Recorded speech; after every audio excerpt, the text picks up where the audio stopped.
Ladies and gentlemen, the story you are about to hear is true. The names have been changed to protect the innocent. Dragnet is brought to you by Chesterfield, made by Liggett & Myers, first major tobacco company to give you a complete line of quality cigarettes.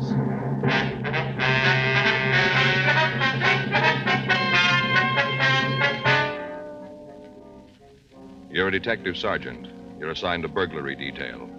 An organized gang of thieves is working in your city. Their method of operation is clever and fast. There's no lead to their identity. Your job? Stop them. To sell a product, you have to make it good and keep it good. What do the latest reports show about Chesterfield? Well, our research laboratory has compared it with the leading cigarettes in the country.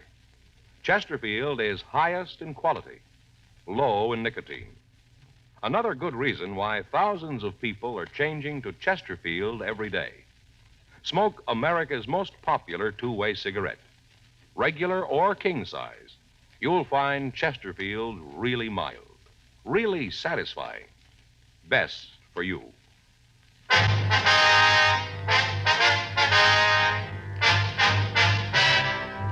Dragnet, the documented drama of an actual crime. For the next 30 minutes, in cooperation with the Los Angeles Police Department, you will travel step by step on the side of the law through an actual case transcribed from official police files. From beginning to end, from crime to punishment, Dragnet is the story of your police force in action.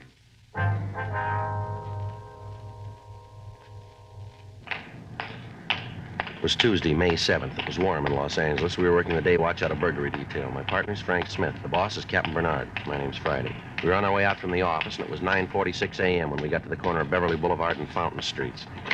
The Brighton Arms Apartments. 12A, isn't it? Yeah. Is it?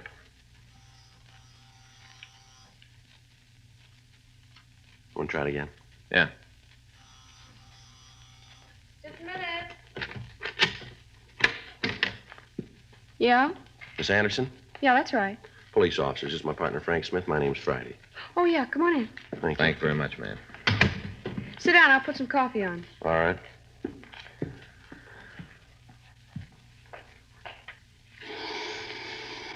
That's the only way to do it, Joe. What? Coffee grinder, hear? Well, that's what it is, huh? Yeah. You buy the coffee beans and you grind them up as you need the coffee, real fresh. I'm going to get Fay one of them. Great gadgets. Yeah, guess so. You never tasted coffee that fresh, Joe. Whole different flavor. Well, if you say so. Yeah. Wait till I get Fay one. You'll be asked over for the first pot of coffee. That's nice. You got a match? Yes, ma'am. Here. It's about the burglary, isn't it? Yes, ma'am. A couple of questions we'd like to ask. Go ahead. We've got the report you gave the officers last night. Now, this list of stolen property, I wonder if you'd look at it and see if it's right. Here you are. Diamond watch. Yeah. The mink. Yeah, that's it. It's the mink that's important. Took me 3 years working to get that. Sure hope you bring it back. Yes, ma'am. We'll try. Have you got any ideas as to what time the theft might have occurred? Well, near as I can figure, it must have been around midnight. Why do you say that? Well, I got home from work about 11:30. I'm a hostess in a restaurant downtown. Go on, please. Got home, the coat was still here. I hardly ever come into the house without checking on it. You know, it's the only real thing of value I got. Yes, ma'am. Well, there it was, hanging in the closet. I went out to have a cup of coffee and pick up the papers before I went to bed. Whoever took it must have been waiting outside. He saw me leave and then came in. Why do you say he? Hmm? Well, you said he must have been waiting. Oh, I didn't mean anything special, you know, just a word. I see. Did you see anybody in the vicinity when you left the house? No, not that I can tell about now. The corner's a pretty busy place, Sergeant. Lots of people around there. A couple of restaurants. Always a lot of people around. Wonder if we could see how they got in, please. Yeah, right back here.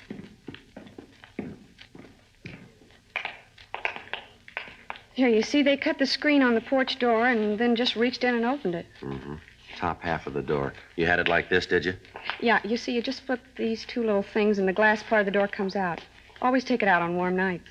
Anything else in the apartment disturbed? Not that I could tell. Seems that they just went into the bedroom and took the coat. That and the watch and the other stuff, but it's the coat that's important. Yes, I understand. A mink coat means something special to a girl. I told you it took me 3 years of saving before I could buy it. It's a long time to do without things, Sergeant. An awful long time. Yes, ma'am. I only had the coat 3 days, and this happens. Just 3 days. Hardly even had a chance to wear it. Is the coat insured? I think so. Ma'am? Well, I just got it. I think it's insured. I have to check with the salesman. I told him I wanted the coat covered. Boy, I just hope it's in effect. Beautiful coat, just beautiful. Silver blue. Cost me almost $4,000. Come right down to it, that's about $1,000 a day. We have the serial number here for the watch. Now, is there any way you could identify the coat for us? Certainly. All I have to do is look at it. I can tell. Well, yes, ma'am. But is there any mark, any type of label that would help us in identifying? Oh, yeah, I see what you mean. Well, there's a store label. You could tell by that. Oh, that's probably one of the first things the thieves will take off. Well, I suppose so. Well, there's my initials. They can't get those out. Ma'am? I got my initials on some of the pelts. Had it done when I got the coat. Had it marked right on the skins under the lining. My initials, J.A. You could be able to tell from that. Could you draw the initials for us? Yeah. Wait a minute. I'll get a piece of paper. Here, Miss Anderson. You can use this. Oh, thanks. Here's a pencil. Okay. Well, you see, it's sort of like this. J.A. Like that. Mm-hmm. Would you draw the coat and show us where the initials are? Sure. You see, here's the sleeves. Then the body part comes down like this. Mm-hmm. The hem's here, and the initials are right there. Mm-hmm. All right, Miss Anderson. This is exactly how the initials are. Oh, there goes a coffee. Can I give you a cup? No, thanks, no. No, thanks, ma'am. Well, excuse me a minute, huh? Yes, ma'am. Do you really think you're going to get it back? Well, we're going to try. Did the men who were here last night get any clues? Beg your pardon? The men who were here last night, did they find anything that'd help? Not a great deal, no, ma'am. Well, I sure hope they find my coat. I just hate to think about it. What's that, ma'am? All that time. 3 years working to save for a coat. Then just to have it 3 days. You know how the models in the magazines kind of drag a mink coat along the ground? You know, sort of over their shoulders? Yes, ma'am, I guess so. Well, I just had it 3 days, you know. Yeah. I didn't even learn how to do that.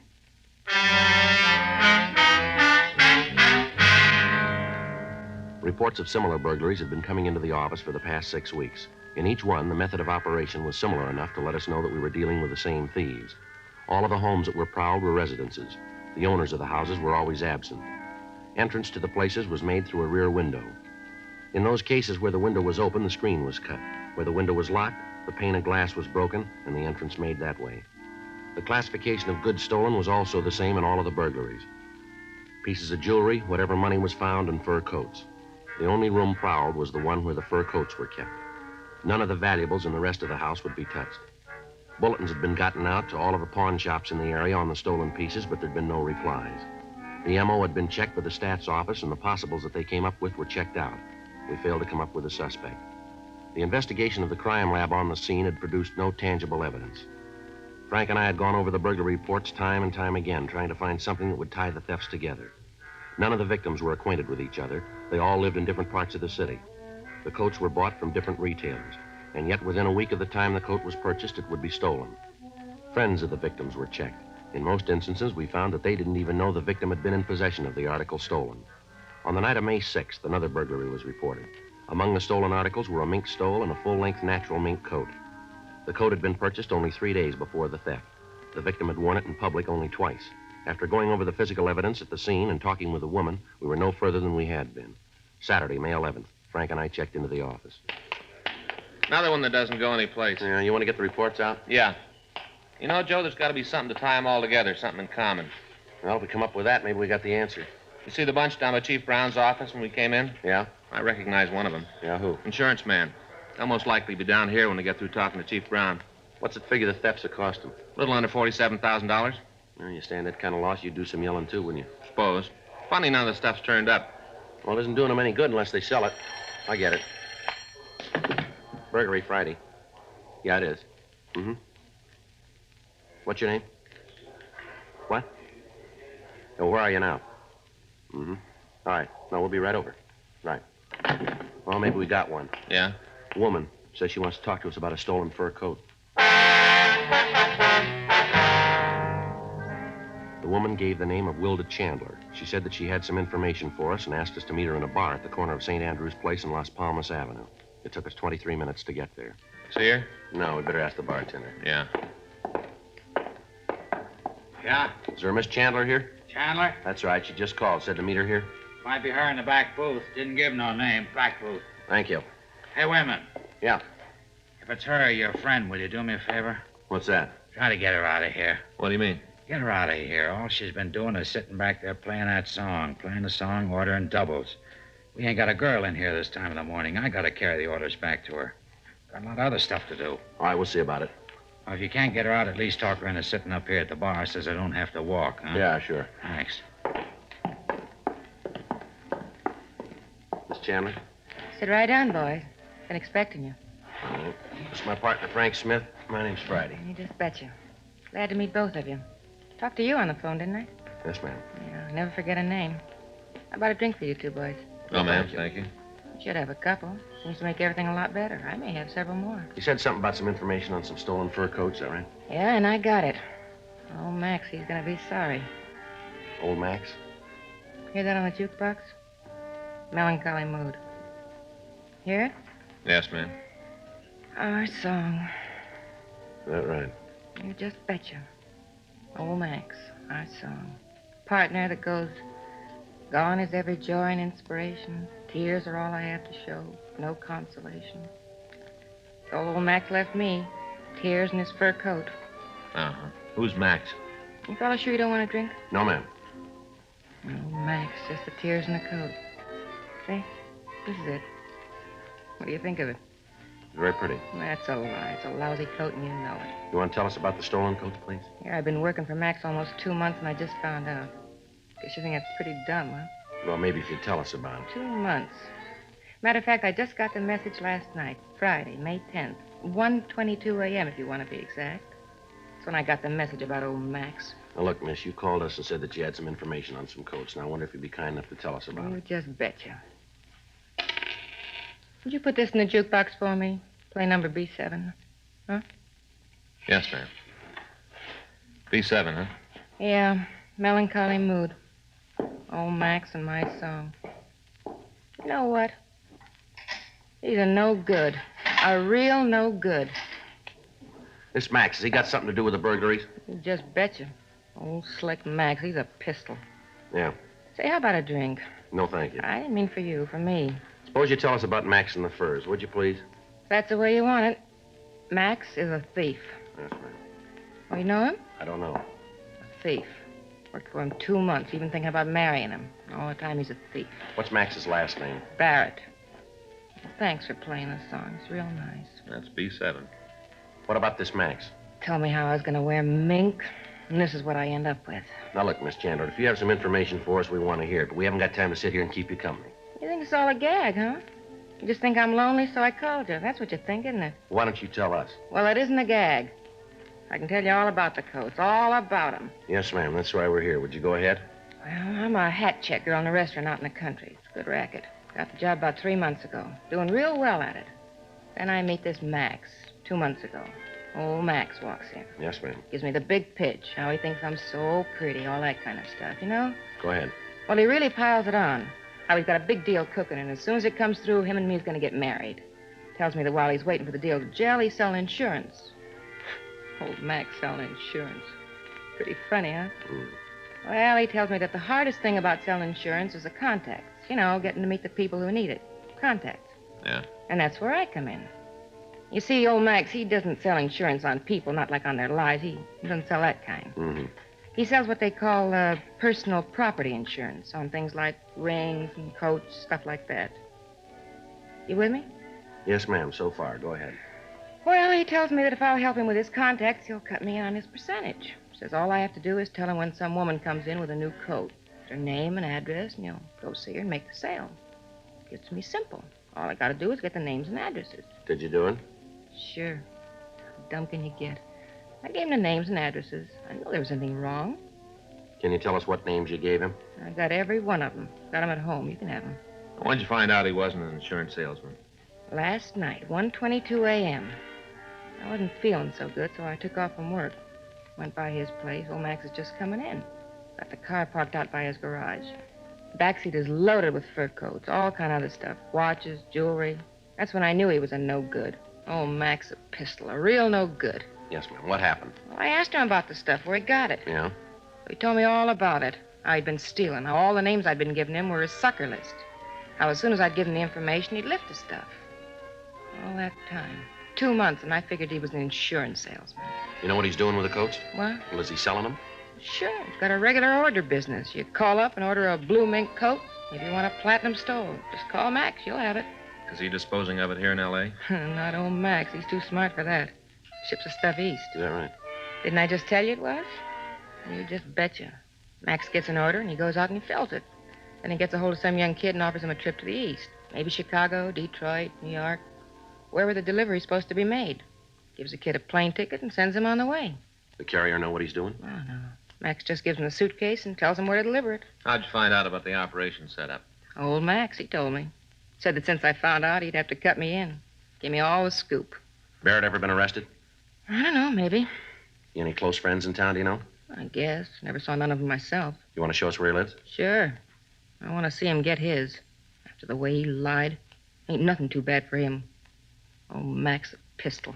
You sell all the stolen goods? What do you mean? Well, do you know where the stolen coats are and the rest of the things? Must be in his apartment. Can't think of any other place it'd be. Gotta be there. Do you know if he's there now? He should be. He don't ever get up before noon. Should be there. I just want to see you get him. Lousiest trick in the world, what he did to me. Yeah, what's that? Oh, that time him stealing those coats. Oh, that beautiful mink. Look at this. Yes, ma'am. That's a very pretty coat. I thought so, too. Take a close look. Old Max gave it to me to show he was on the level. Take a good look. Yeah? All that mink, and he gives me rabbit.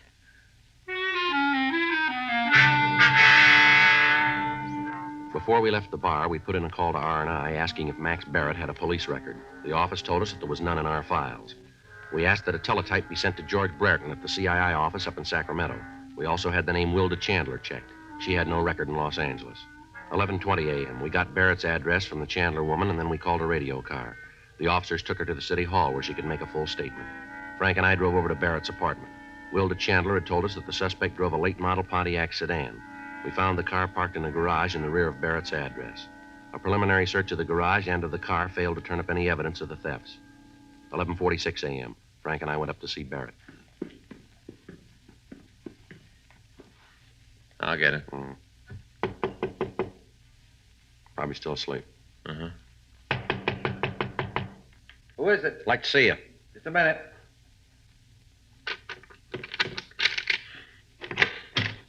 Yeah? You Max Barrett? Yeah, who are you guys? What do you want? Police officers. We'd like to talk to you. Get out. Hold it, mister. All right, now come on your feet, Barrett. What's this all about, anyway? What are you guys doing breaking in here like this? You want to check the closets, Frank? Right. You got no right to come in here and do this. What are you looking for? I got nothing to hide. You didn't act that way when we came in, did you? How'd I know you were real cops? You read all the time in the papers how guys say they're cops and then break in and rob people. That's what I thought you were. Phony cops. We showed you our identification, didn't we? Well, how'd I know it was real? I've never been mixed up with the law before. How'd I know you were really cops? How about it? Place is clean. Sure, it's clean. What'd you expect to All find? right, come on, get dressed. We're taking you downtown. For what? We want to talk to you. Any talking you got to do it here. I'm not going any place with you. You just keep believing that, mister. Now get your clothes on. Come What on. are you arresting me for? Suspicion of burglary. Are you serious? Get dressed. Okay, you take me in, book me. But you're going to be in real trouble, cop, because there's one big problem. Yeah? You can't prove it.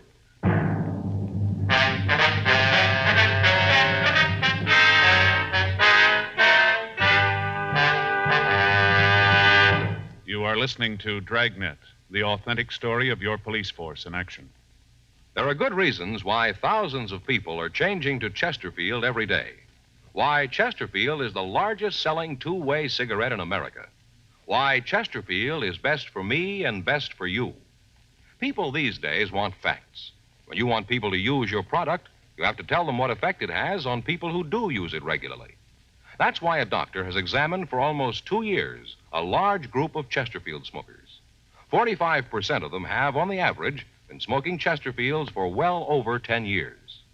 What is the effect on these people from smoking Chesterfield? No adverse effects to the nose, throat, and sinuses, says the doctor. Consider Chesterfield's record with these smokers, with millions of other smokers throughout America. Another good reason for you to change to Chesterfield. Regular or king size, Chesterfield is best for me, best for you.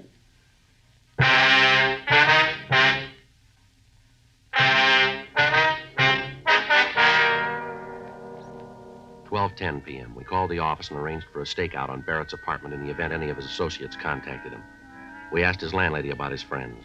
She told us that as far as she knew, the suspect was an insurance salesman.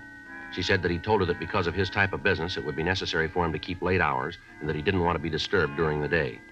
We searched his apartment and his garage, but we were unable to turn up any of the stolen merchandise. We took him down to the city hall and got off all station radiograms with special attention to the police departments in Chicago, Detroit, and New York, giving them descriptions of the suspect and of the stolen property. We asked that their pawn shop details check the outlets in their cities. 3:15 p.m. We had Barrett brought to the city hall, and we talked to him in the squad room. Okay, you made the boo-boo. Now, how are you going to get out of it? What do you mean? Well, you've had the chance to check my record. You know I'm clean. How are you going to get out of having me sue you? You got a job? Yeah. Where do you work? I'm an insurance salesman. What's the name of your company? What do you want that for? We want to talk to him. I don't want you calling them. They find out I'm down here. Before I get a chance to tell them about it, I'll lose my job. You kind of got this thing a little mixed up, haven't you? What do you mean? You've been trying to sell us how innocent you are all morning. Yet every time we ask a question, you give us a smart answer. Now, if you haven't got anything to hide, why don't you come off it and tell us the truth for a change? I'm doing that. When?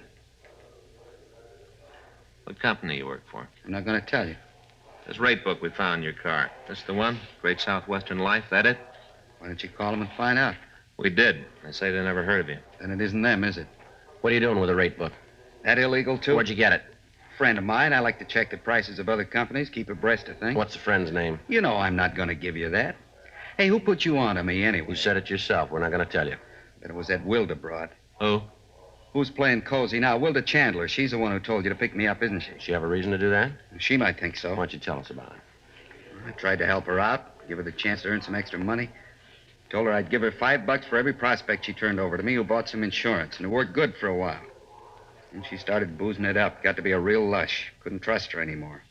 She was giving me a list of bad names, making them up. I had to get rid of her. Yeah? Gave her a coat and called it quits. How about these names she gave you? You got a copy of them? No. Turned out they weren't any good, so I threw them away. Frank? Yeah. You got that list? Yeah, here you go. Listen to these. See if they sound like the people Wilda told you about. Pauline Bunnell, Myrtle Briggs, Mrs. Mildred Carlson, Miss Jane Anderson, Alice Beckworth. How about it? You recognize any of them? She's the one, isn't she? Lousy lush. She's the one who told you, isn't she? Recognize the names? Yeah. Every one of those people have had a burglary in their house in the last month. There's a lot more names. Why don't you cop out and tell us the truth? I got nothing to say until I see a lawyer. Joe, see you a minute. Yeah, Olson, right away. What do you got? Kid says his name's Jim Nelson. Picked him up out at Barrett's place. Anything on him? Suitcase. Here it is. A couple of fur coats inside of him. What about Nelson? Checked him. Got a record listing 2 burglary arrests, 1 conviction. Where's he now? Got him over in an interrogation room. Who's with him? Rubles. Any trouble? No. Walked in and we took him. Says he wants to see Barrett. Thought maybe you'd want to talk to him first. Yeah, I do. I'll be right back, Frank. Okay. Let's go. Anything on the coats? Haven't had a chance to check him yet. Brought the Nelson kid right in. Anybody out at Barrett's now? Yeah, we called the team before we left. Okay, thanks. I'll call you. Right. Hi, Rubles. Thanks. All right.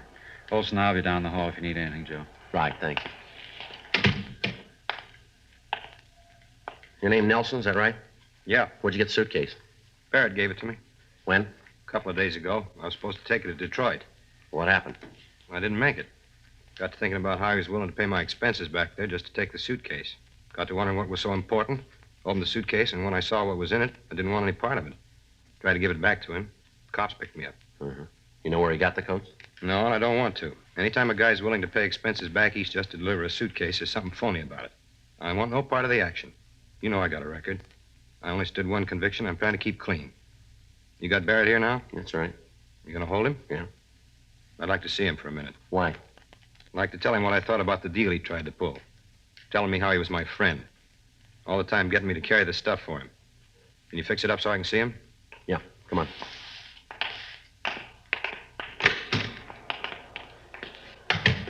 You gonna be able to nail him? We will now. Imagine a guy would pull a stunt like that on his friends. A guy'd do that, do about anything. Yeah. You willing to testify about how Barrett gave you the suitcase? I sure am.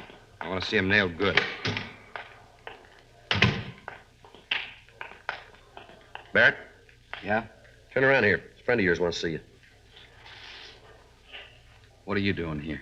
Thought I'd be in Detroit by now, didn't you, Max? Just keep your mouth shut. They got nothing on us. Watch him while I get the suitcase, Frank. Yeah.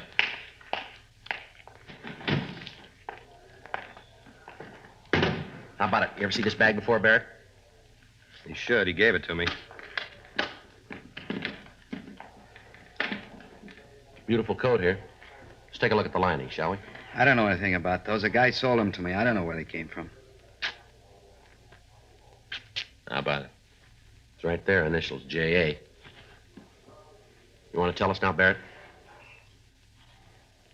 Barrett? Lousy kid. I should have known better than All right, that trick. enough You... of that. Come on, let him go. Let him go. Bust his nuts. Sit down, both of you. Sit down, Barrett. Punk kid. Going good until he stuck his nose into it. All going good. How lousy can a deal get? Well, I wouldn't worry about it. What? You're going to find out.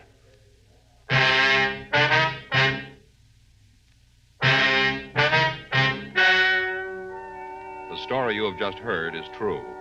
The names were changed to protect the innocent. On September 18th, trial was held in Department 97, Superior Court of the State of California, in and for the County of Los Angeles. In a moment, the results of that trial. Now, here is our star, Jack Webb. Thank you, George Fenneman. Friends, going into the new year, there are a couple of things that we sincerely hope you'll do. One, continue to listen to Dragnet. We're going to do our best to make it the kind of a program that you want. And two, if you're not already smoking Chesterfields, try them. And of course, all of us on Dragnet wish you a happy and prosperous new year.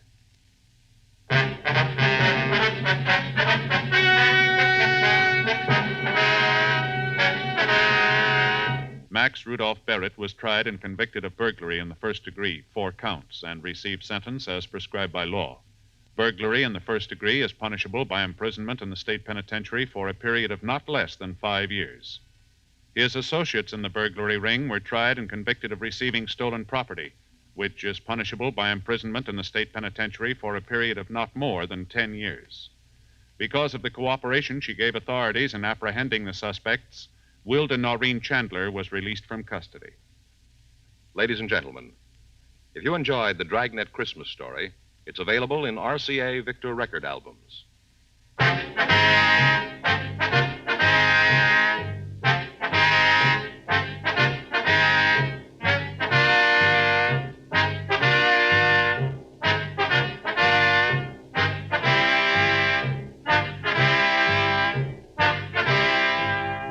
You have just heard Dragnet, a series of authentic cases from official files.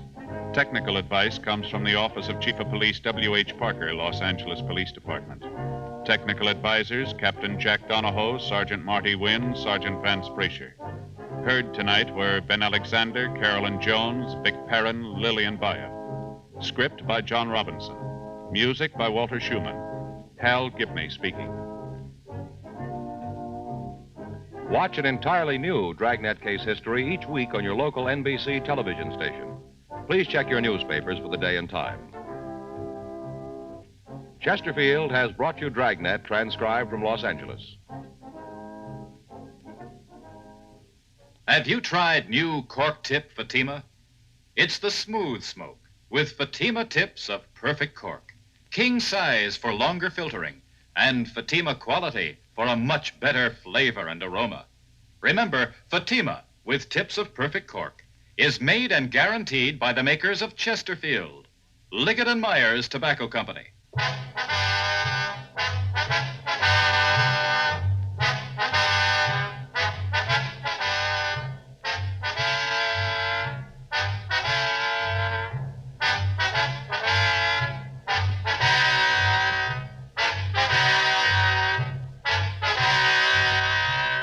Hear John Cameron Swayze in the news next on the NBC Radio Network.